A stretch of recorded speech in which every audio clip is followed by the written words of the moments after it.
करण का उसके रूम में किसी ने खून कर दिया था। करण एमबीए की पढ़ाई करने शहर से दूर कॉलेज के पास इस किराए के मकान में रहा करता था। डिटेक्टिव सिड क्राइम सीन पर इस केस की छानबीन करने आया हुआ था। करण के क्लोज कांटेक्ट में 3 लोग थे जिन पर सिड को शक था। पहला उसका रूममेट समीर, दूसरी उसकी एक्स गर्लफ्रेंड प्रिया और तीसरा उनका मकान मालिक। डिटेक्टिव सिड ने छानबीन करने के लिए सबसे पहले समीर को बुलाया। अरे सर, मैंने कुछ नहीं किया, मुझको कुछ नहीं पता। मैं तो कल अकेले पिक्चर देखने गया था। पढ़ाई करके थक गया तो सोचा पिक्चर देख के आऊंगा तो माइंड फ्रेश हो जाएगा। मैंने करण से भी कहा कि मेरे साथ चले, लेकिन उसने मना कर दिया। मुझे तो लगता है शायद वो चोरी छुपे प्रिया को मिलने बुलाने वाला था। फिर डिटेक्टिव सिड ने करण की एक्स गर्लफ्रेंड प्रिया को छानबीन करने के लिए बुलाया। मेरा और करण का ब्रेकअप हो चुका था। मैं कई दिनों से उसे मिली तक नहीं हूँ। कल रात मैं घर पे ही थी और जल्दी सो गई।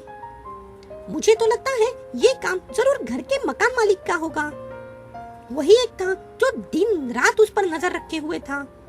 कभी मैं भी यहाँ आती तो वो मुझे और करण को हमेशा टोकता था। खड़ूस कहीं का। सबसे आखिर सिड ने घर के मकान मालिक से पूछताछ की। अरे सर, मैं सामान खरीदने दिन भर घर से बाहर था। वहाँ कुछ रिश्तेदार मिल गए, जबरन उनके घर पे खाना खाने के लिए ले गए। तो मैं वहाँ मस्त खाना खा के रात को देरी से लौटा। जब यहाँ देखा तो करण का खून हो चुका था।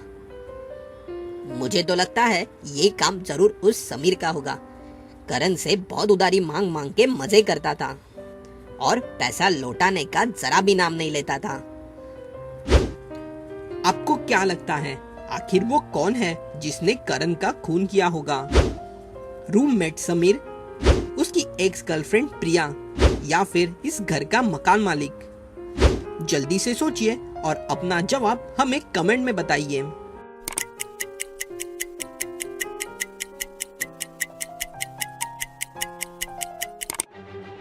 जब क्राइम सीन पर डिटेक्टिव सिड छानबीन कर रहा था तब टेबल पर एक हेयर क्लिप रखा हुआ था जो कि अब गायब है। जब प्रिया को पूछताछ के लिए बुलाया गया उसके बाद से ही वो गायब हुआ है। इसी तरह से छोटी छोटी चीजों पर ही एक डिटेक्टिव की नजर होनी चाहिए।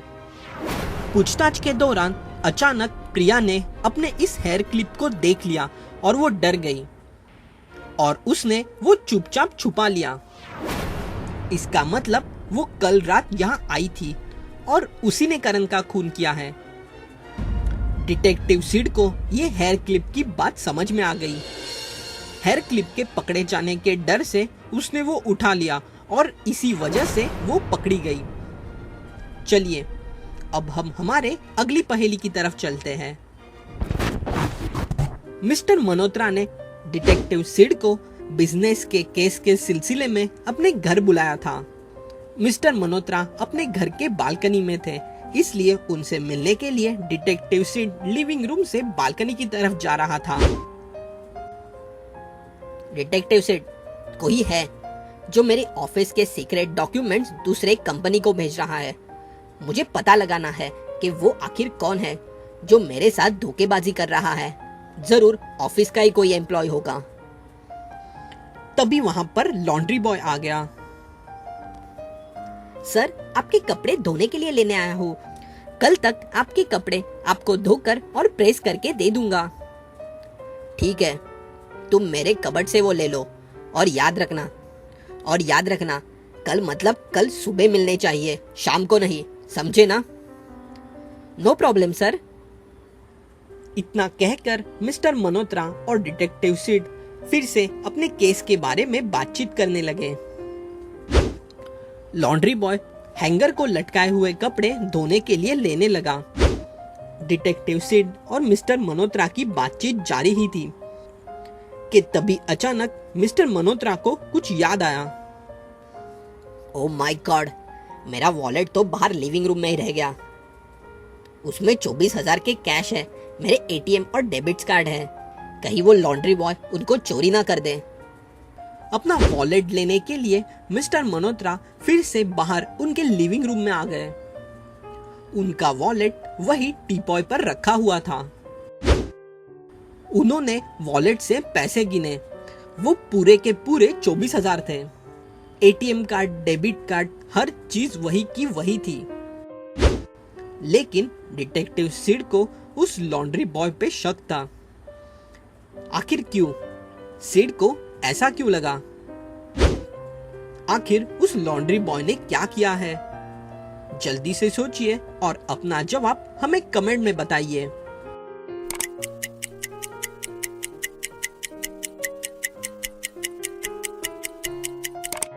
जब सिड पहली बार मिस्टर मल्होत्रा के लिविंग रूम में था, तब टीवी के नीचे कुछ फाइलें रखी हुई थी और अब जब वो वापस आया है तब उन फाइलों में से एक फाइल गायब है।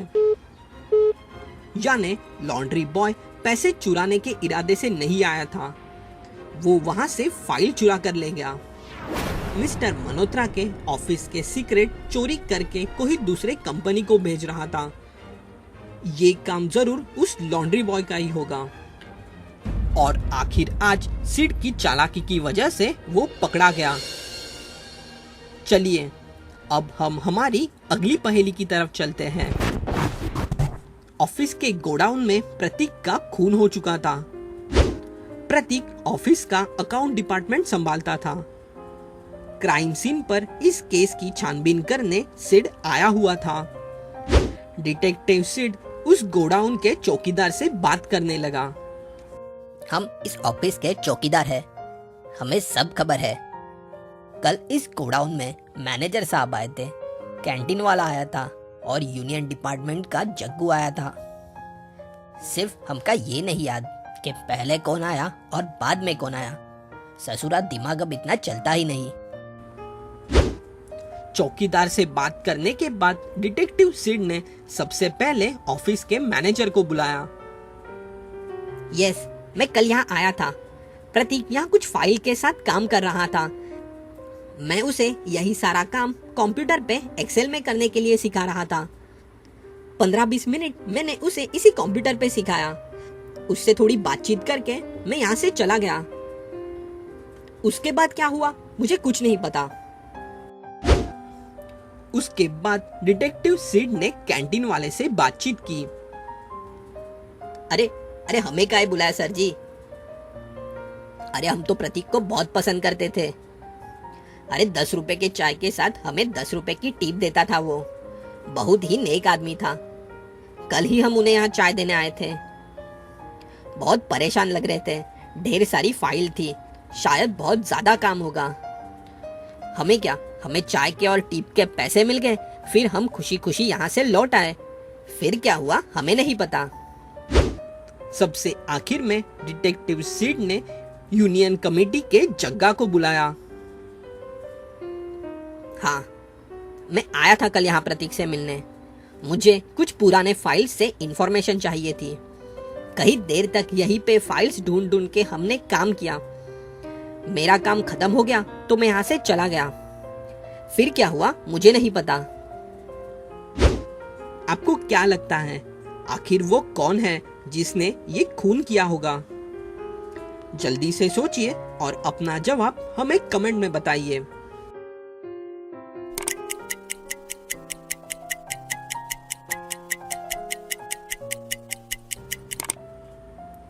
कैंटीन वाले ने बताया कि प्रतीक कुछ फाइल्स पे काम कर रहा था। यूनियन डिपार्टमेंट के जग्गा ने बताया कि वो भी कुछ फाइल्स से रिलेटेड काम देखने ही वहां पर आया था। लेकिन मैनेजर ने कहा कि वो फाइल्स और कंप्यूटर दोनों के साथ काम कर रहे थे।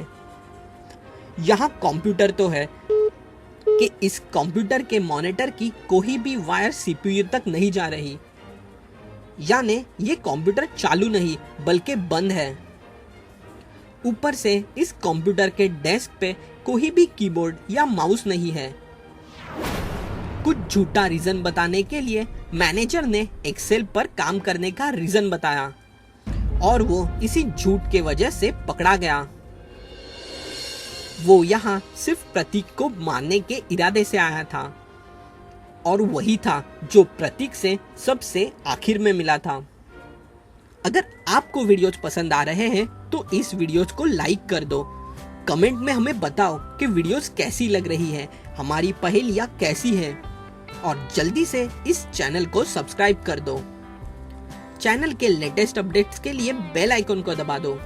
अगले वीडियो में फिर मुलाकात होगी कुछ और जासूसी और मजेदार पहेलियों के साथ।